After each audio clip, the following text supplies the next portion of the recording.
दोस्तों नमस्कार, मैं हूं डॉक्टर प्रदीप प्रसन्न। आप सबका वेलकम है मेरे चैनल हिंदी की बिंदी पर। आइए आज हिंदी की बिंदी में कुछ नई बातें सीखते हैं।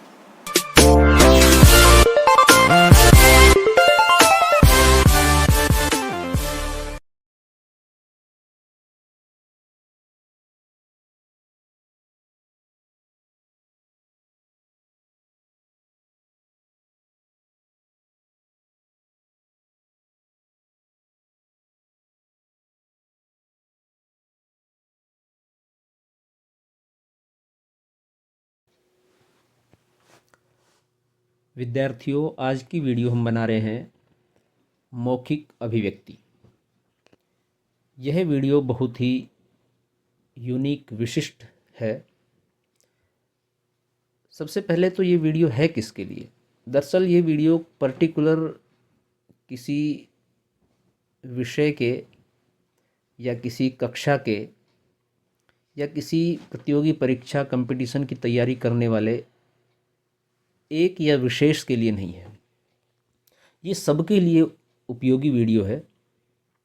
इसको आप पूरा देखेंगे तो निश्चित रूप से आप ये जानेंगे कि हम लिखित और मौखिक परीक्षाओं के माध्यम से प्रतियोगी अकादमिक परीक्षाओं से गुजरते हैं, उसमें हमारी क्या भूमिका है, किस तरह से हम अपने आप को बेहतर तरीके से प्रस्तुत कर सकते हैं और उसके लिए क्या क्या ज़रूरी चीज़ें हैं, और मौखिक अभिव्यक्ति में हम कौन सी ऐसी चीज़ को अपनाएं जिससे कि हमारा जो प्रस्तुतिकरण है वो बेहतर हो सके। तो इन सब चीज़ों को हमने इस वीडियो में कवर किया है, आपके सामने उसे प्रस्तुत करेंगे। और निश्चित रूप से इस वीडियो को पूरा देखने के बाद आपको यह एहसास होगा कि आपने एक नई और विशिष्ट बात सीखी है और कितनी उपयोगी आपके लिए होगी। तो आइए हम प्रारंभ करते हैं आज की वीडियो। आप देख रहे हैं हिंदी की बिंदी चैनल। हम सारी बातें यहाँ लिख देते हैं, लिखने के बाद वाचन कर रहे हैं। जहाँ कहीं क्लिष्टता आती है उसको स्पष्ट करने का प्रयास करते हैं। तो आप ये जानते हैं कि मनुष्य दो प्रकार से अपने भावों को प्रकट करता है, बोलकर और लिखकर। इसी आधार पर भाषा के दो रूप बने हैं, मौखिक और लिखित। मौखिक भाषा से दो प्रकार के कौशलों का विकास होता है, वाचन बोलना और श्रवण सुनना। अब ये महत्वपूर्ण बात है। दरअसल क्या है कि हम बहुत सारी जगह पर बोलते हैं, सुनते नहीं हैं। तो सुनना भी एक कला है और ये भी एक कौशल है। जितना अधिक आप बेहतर, अच्छा, देर तक, गुणात्मक, गंभीरता से सुनेंगे, उतना ही अच्छा, गुणात्मक, बेहतर, देर तक प्रभावी बोल पाएंगे। आपके पास ये जो हम शब्द हैं, ये ध्वनि है जो हमारे मुख से निकलती है, आप सोचिए क्या अंदर कोई फैक्ट्री है जो कि शब्दों को या ध्वनि को बनाती है जो कि निकलते हैं? कोई फैक्ट्री, कोई कंपनी, कोई मशीनीकरण या कोई व्यक्ति बैठा है। तो अगर हम सामान्यतः समझने के लिए बात करें तो वास्तव में एक कंपनी, एक फैक्ट्री, एक मशीन है जिसका काम है। लेकिन ये जब कोई आप वस्तु बनाते हैं तो उसके लिए कोई दूसरी वस्तु या कच्चा माल चाहिए। तो ऐसे ही कच्चा माल इसको चाहिए, वो है आपकी श्रवण शक्ति, आपका सुनना, चीज़ों को समझना, चीज़ों को देखना, ऑब्जर्व करना, उनको जानना, पहचानना, जिज्ञासा, समझ, ललक, वो सब यदि आप अंदर ग्रहण करते हैं तो ही आप बोलने वाले आधार पर चीज़ों को बाहर निकाल पाएंगे, ध्वनि और शब्दों के माध्यम से। जितना अधिक, जितना बेहतर आप सुनेंगे, उतना बेहतर, उतना अधिक और उतना अच्छा आप बोल पाएंगे। तो ये एक महत्वपूर्ण पक्ष है, महत्वपूर्ण पहलू है।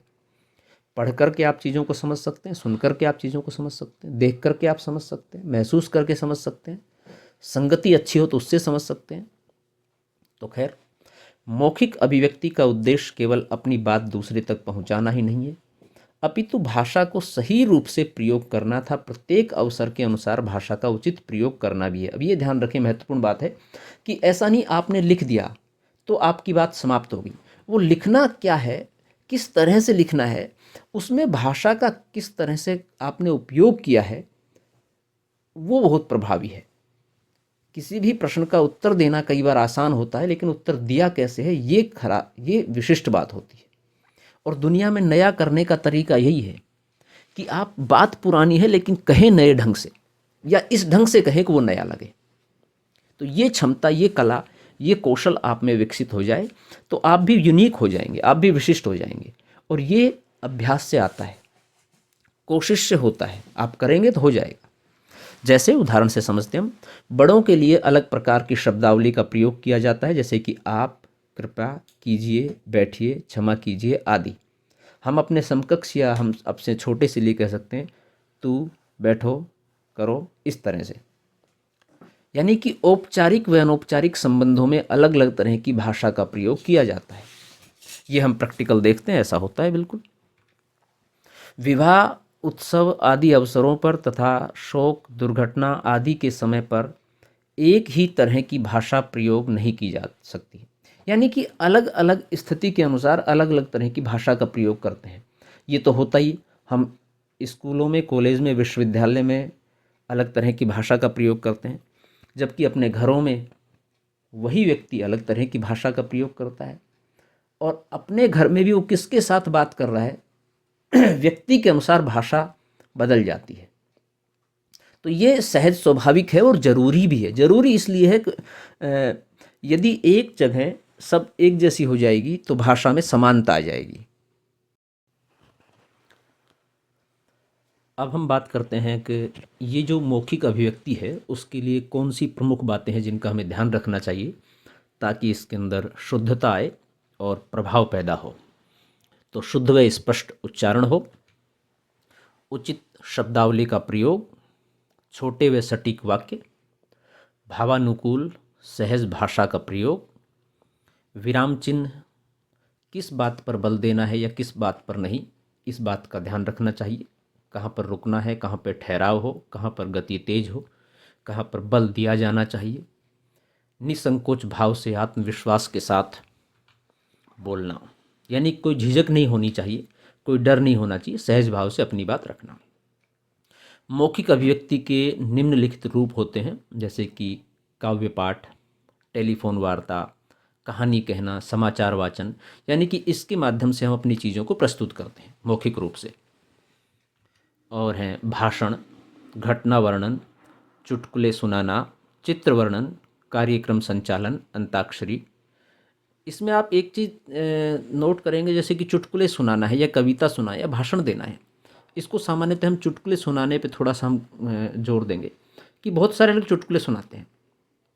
लेकिन आपने ये महसूस किया होगा आपकी मित्र मंडली में, आपके परिजनों में, आपके घरों में, कि कुछ लोगों को चुटकुले सुनाने का इतना अच्छा तरीका आता है, उनको बात रखने का इतना अच्छा हुनर आता है कि उनके मुंह से, उनके द्वारा सुनाया गया चुटकुला हमें ज़्यादा प्रभावित करता है। या कोई घटना का वर्णन जब करते हैं तो वो इतने अच्छे और रोचक तरीके से करते हैं कि वो प्रभाव डाल देते हैं। घटना वही है, सब वर्णन करें, लेकिन कुछ लोग होते हैं जो प्रभावी होते हैं। तो ये अपने आप में एक कला है। तो ये कला विशिष्ट है जो मौखिक अभिव्यक्ति को विशिष्ट बनाती है। अब हम बात करते हैं काव्य पाठ की। तो काव्य पाठ इस प्रकार किया जाना चाहिए, जैसा कि आप देखते होंगे मंचों पर, कवि सम्मेलनों में कवियों को प्रस्तुत करते हुए अपनी कविताएं, वो प्रभाव होता है, लिख बहुत सारे लोग लेते हैं लेकिन प्रस्तुतिकरण में दिक्कत होती है। तो काव्य पाठ इस प्रकार किया जाना चाहिए कि सुनने वाला केवल सुनकर उसके भाव को समझ ले। काव्य पाठ के समय निम्नलिखित बातों पर ध्यान दें। कविता को कंठस्थ कर ले, ये ज़्यादा प्रभावी होता है। कविता के विषय के अनुसार उसकी गति, प्रवाह, सुरताल तथा उतार चढ़ाव पर ध्यान दें। काव्य पाठ के समय मुख व वाणी में वे ही भाव हों जो कविता में निहित है। ऐसा नहीं आप बोल अलग रहे हैं और आपके चेहरे पर भाव अलग दिखाई दे रहे हैं, तो उसमें भिन्नता नहीं होनी चाहिए, एक समानता होनी चाहिए, एक समरूपता होनी चाहिए। काव्य पाठ के लिए निम्नलिखित विषय लिए जा सकते हैं, जैसे कि वीरता, देशभक्ति, प्रकृति, हास्य आदि। उदाहरण जैसे कि वीरता में सिंहासन हिल उठे राजवंशों ने भ्रकुटी तानी थी, बूढ़े भारत में भी आई फिर से नई जवानी थी, गुमी हुई आज़ादी को कीमत सबने पहचानी थी, गुमी हुई आज़ादी की कीमत सबने पहचानी थी, दूर फिरंगी को करने की सबने मन में ठानी थी, चमक उठी सन 57 में, वह तलवार पुरानी थी, बुंदेले हरबोलों के मुंह, हमने सुनी कहानी थी। तो इस तरह से खूब लड़ी मर्दानी, वह तो झांसी वाली रानी थी। तो इस तरह के भाव वीरता के हों कविता के अंदर, तो उस तरह से आप कंठस्थ करके उसे सुनाएं तो प्रभाव डलता है। देशभक्ति दूसरा, हमारा भारत महान है, उसका भी उदाहरण देखें। इसकी संस्कृति ही इसकी पहचान है, हमारा भारत महान है। भारत ऐसा देश जहाँ गुरु ही माता है, भारत ही वह देश है जहाँ गुरु ही जग विधाता है, भारत ही सत्य क्या गाता है, भारत ही मानवता का निर्माता है। तो काव्य प्रस्तुतिकरण इस तरह का हो, काव्य पाठ इस तरह का हो कि प्रभाव डले भाव के अनुसार। आगे बात करते हैं टेलीफोन वार्ता किस तरह की हो, किस तरह से प्रभाव डले। टेलीफोन पर वार्ता के समय दूसरा व्यक्ति आपके सामने नहीं होता, इसलिए आप बेझिझक बातचीत कर सकते हैं। कई बार सामने होने पर थोड़ा सा डर सा लगता है, संकोच होता है, और दूर होने पर हम अपनी बात को बिना झिझक के कह सकते हैं। तो ये विकल्प है, एक अच्छा अवसर होता है अपनी झिझक को दूर करने का। आजकल टेलीफोन हमारे जीवन का अटूट हिस्सा बन गया है, मोबाइल सबके पास है। इसके द्वारा हम घर बैठे बैठे कुछ भी जानकारी प्राप्त कर सकते हैं और दूर बैठे व्यक्ति से बात कर सकते हैं। टेलीफोन पर वार्ता औपचारिक तथा अनौपचारिक दोनों प्रकार की होती है।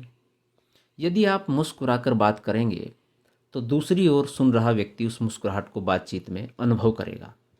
उसको दिखाई नहीं देती है, लेकिन आपके शब्दों से, आपकी वाणी से, आपके लहजे से, आपकी ध्वनि के उतार चढ़ाव से, आपके बात करने के तरीके से, या उसने जो सवाल किया है उसके आपके जवाब देने के तरीके से वो महसूस कर सकता है। और यही स्थिति आप भी महसूस कर सकते हैं, उधर से कुछ चीज़ें होती हैं तो बहुत प्रभाव डलता है उससे।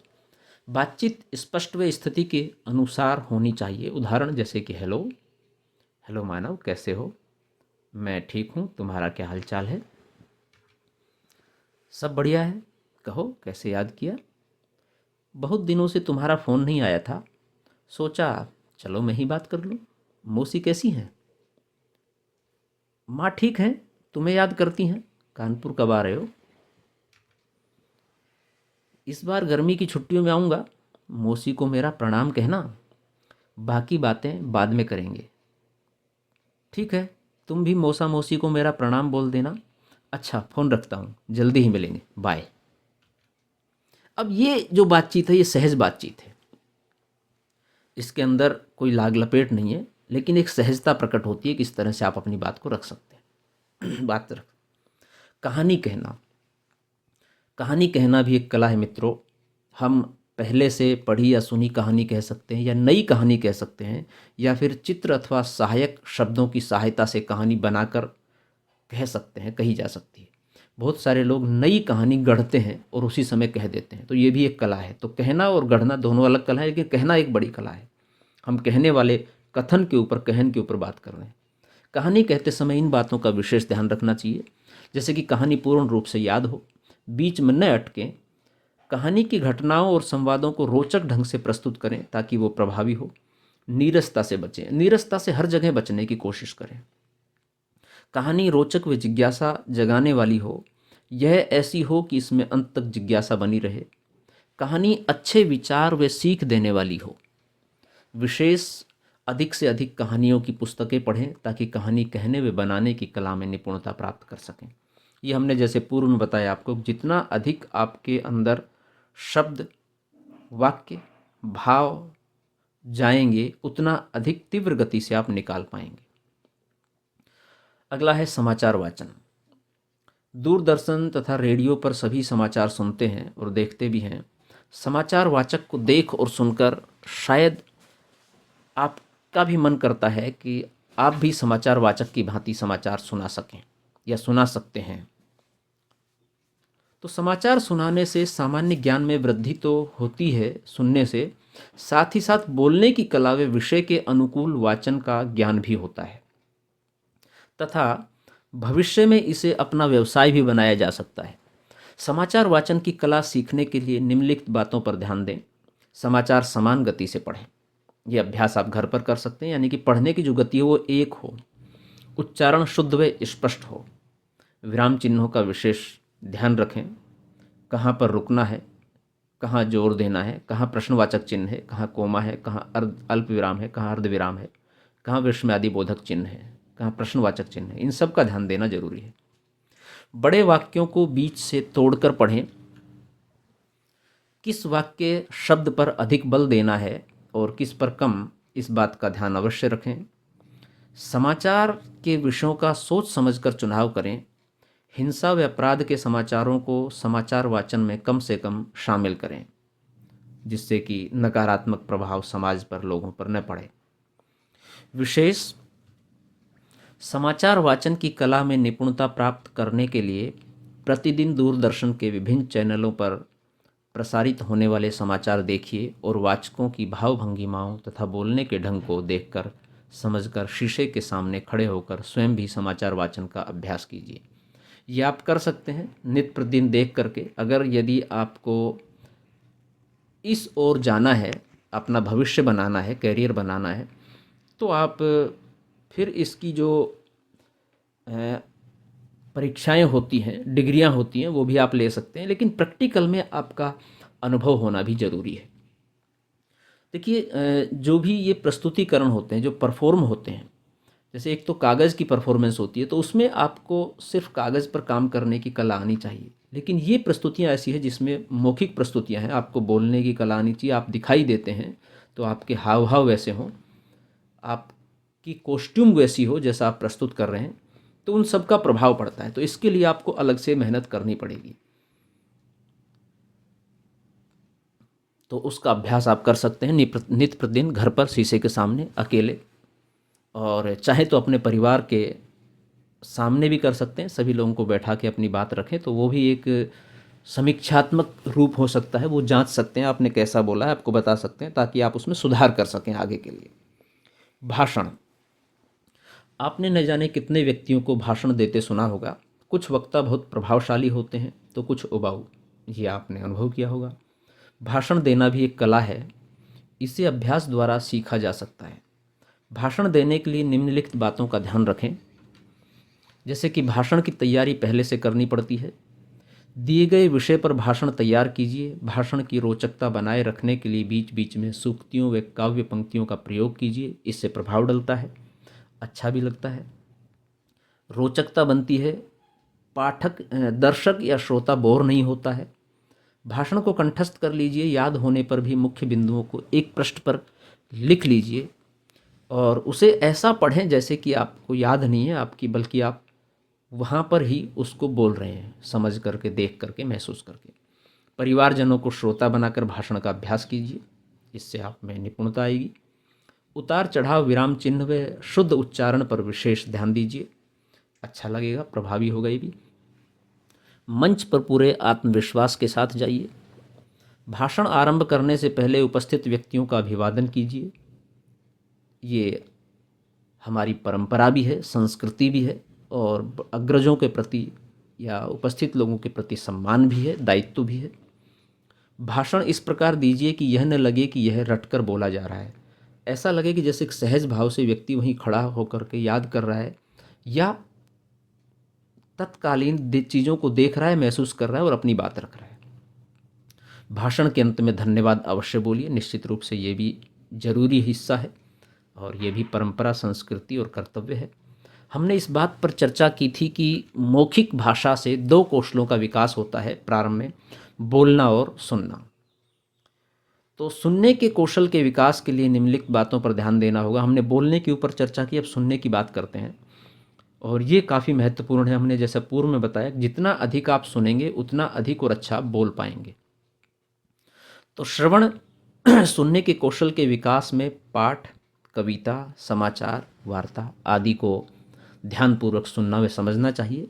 जब भी आप कोई वीडियो देखें तो अक्सर हम उसको सिर्फ मनोरंजन के लिए देख लेते हैं, लेकिन आप उसकी गुणवत्ता को दूसरे रूप में भी देखिए, उसको समझने के लिए, सीखने के लिए कि व्यक्ति ऐसा बोल रहा है तो कैसा जेस्चर है उसका, कैसा भाव है।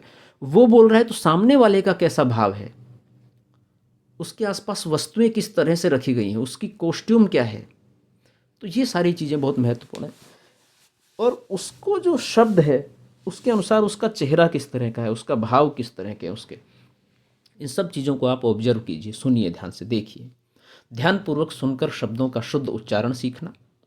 श्रवण कौशल के विकास के लिए निम्नलिखित क्रियाएं कक्षा में करवाई जा सकती हैं, जैसे कि गद्यांश सुनाना व उस पर आधारित प्रश्न पूछना, श्रुत लेख देना, निर्देश देते हुए चित्र रचना करवाना, गद्यांश सुनकर प्रश्नों के उत्तर देना, अपठित गद्यांश में पढ़कर गद्यांश पर आधारित प्रश्नों के उत्तर लिखने होते हैं।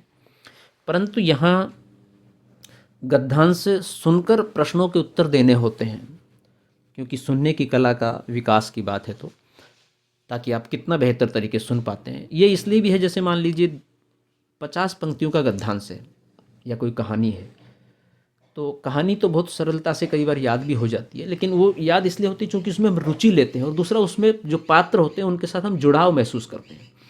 गद्यांश में भी ऐसे ही आप जुड़ाव महसूस कीजिए और उसको प्रॉपर तरीके से सुनिए, तो आपको याद हो जाएगा सहज भाव से। तो अभ्यास प्रश्न: रिक्त स्थान, एक शब्द में उत्तर देना, बहुविकल्पीय अथवा सत्य असत्य पर आधारित होते हैं, इस तरह के प्रश्न। दूसरी बात, गद्यांश में क्या होता है, जैसे मान लीजिए प्रारंभ 50 पंक्तियों का गद्यांश है, तो प्रारंभ की 4-5 पंक्तियां हमने बहुत पहले सुनी है, यानी कि बहुत, जैसे मान लो 5 मिनट में गद्यांश समाप्त होता है, तो वो 4 मिनट पहले सुनिए, वो आपको हो सकता है न याद हो, भूल जाएं आप, और लास्ट की सारी चीज़ याद हो।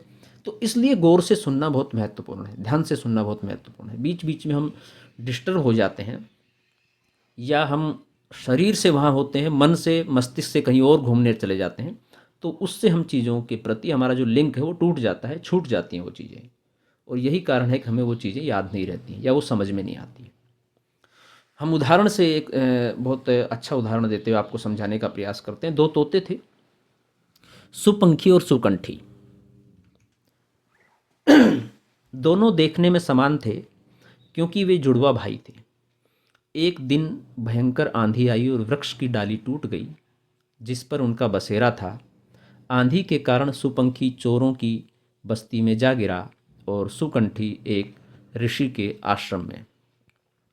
दोनों तोते अलग अलग परिवेश में पलने लगे।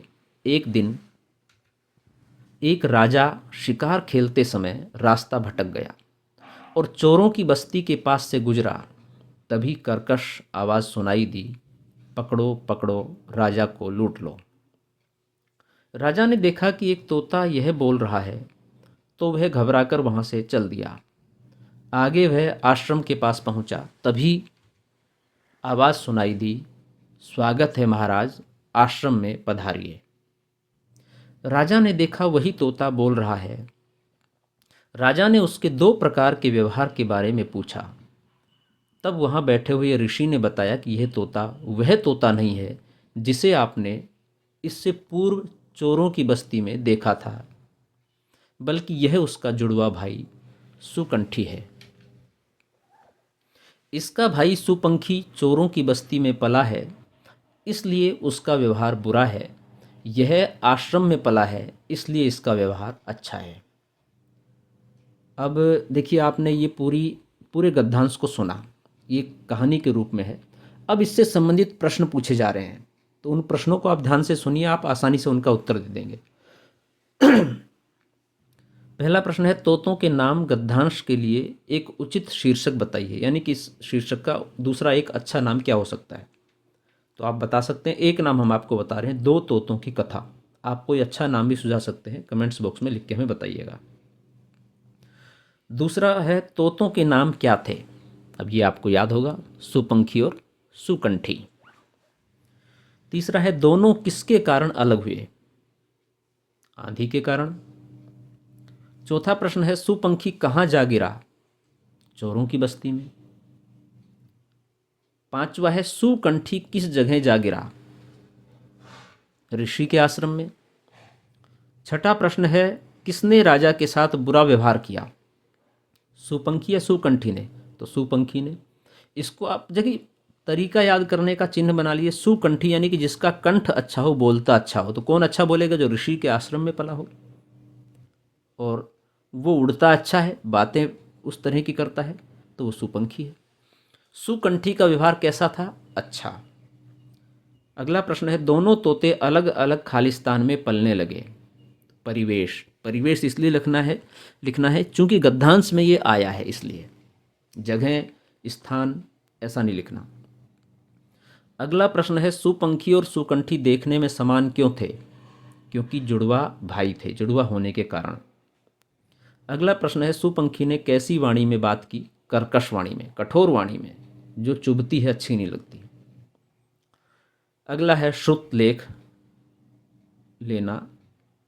श्रुत प्लस लेख यानी सुनकर लिखना। श्रुत लेख से सुनकर समझने व सही रूप से लिखने की क्षमता का विकास होता है। इसके द्वारा हम शब्दों के शुद्ध उच्चारण को ध्यानपूर्वक सुनकर अपनी वर्तनी संबंधी अशुद्धियों को सुधार सकते हैं।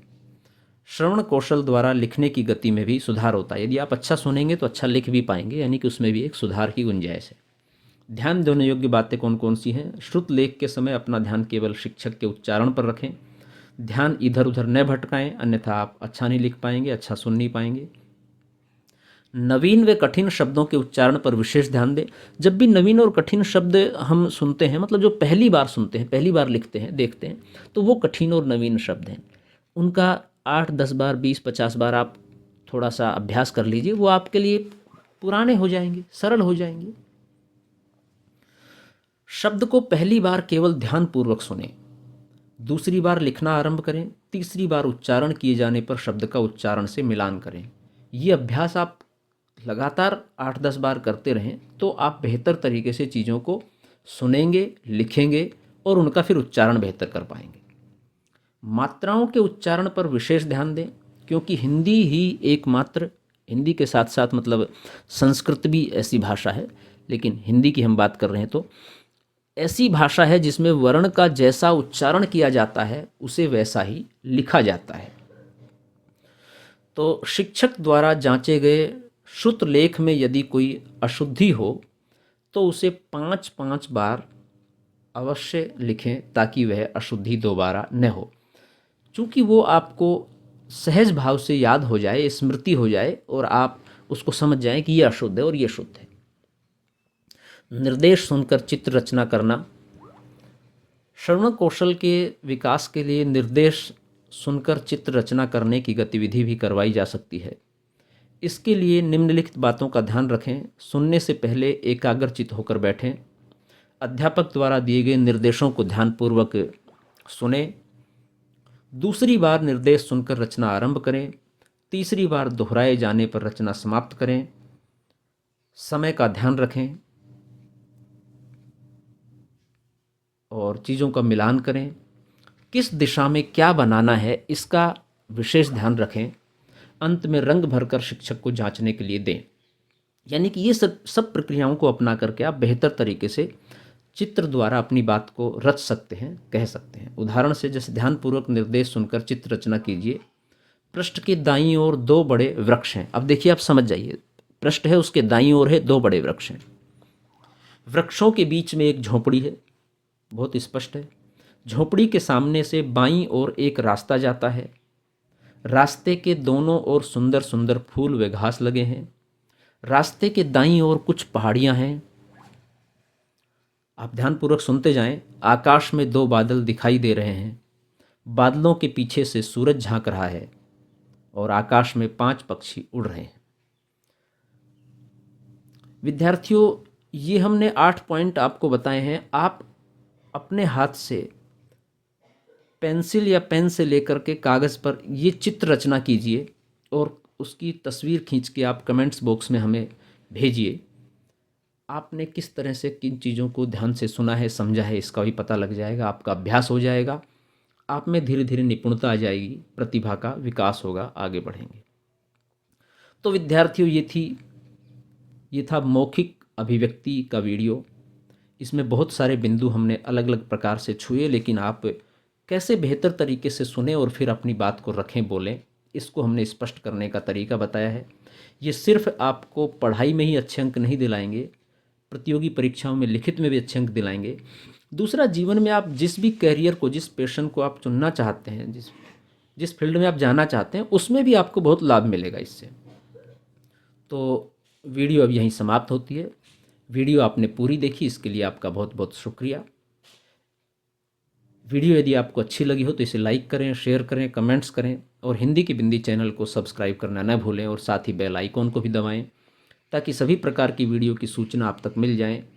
यदि वीडियो को लेकर के या अन्य किसी टॉपिक को लेकर के आपके मन में सवाल, कोई जिज्ञासा, कोई प्रश्न हो तो आप कमेंट्स के माध्यम से हमें बताइए, पूछिए, हम उसका समाधान करने का प्रयास करेंगे। आज के लिए इतना ही। नेक्स्ट वीडियो में नेक्स्ट टॉपिक के साथ फिर मिलते हैं। तब तक के लिए शुक्रिया, नमस्कार।